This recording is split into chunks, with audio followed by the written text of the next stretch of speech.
नमो बुद्धाय.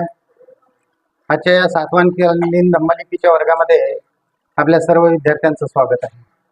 तर काल आपण व्यंजनांचा अभ्यास करत असताना त वर्गापर्यंत व्यंजने अभ्यासलेली आहेत. तर आज आपण राहिलेली व्यंजनांचा अभ्यास करूया.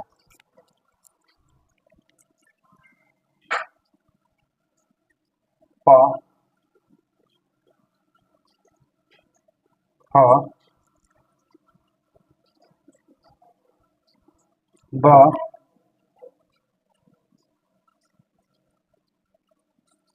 भ, म, त्यानंतर य, र,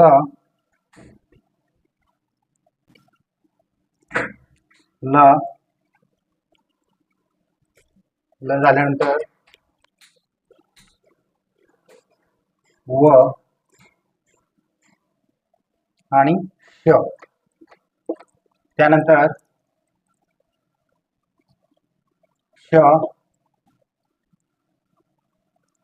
स,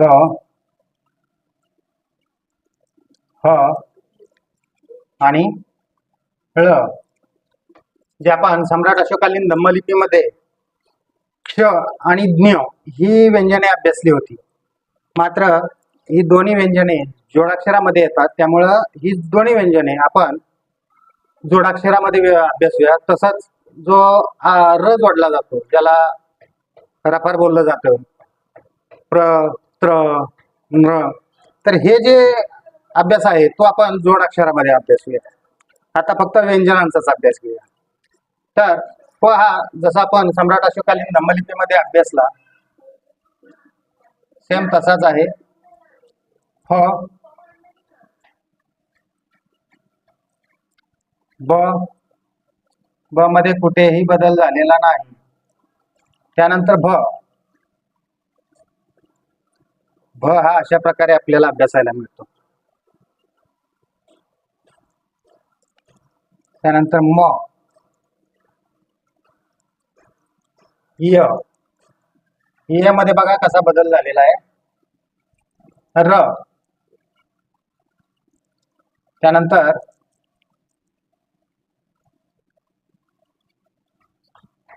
ल, ल नंतर व, व आपल्याला अशा प्रकारे अभ्यासायला मिळतो. दुसरा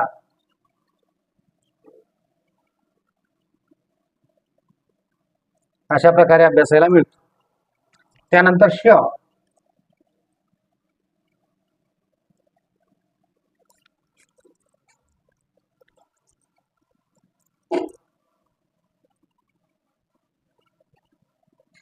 श, स,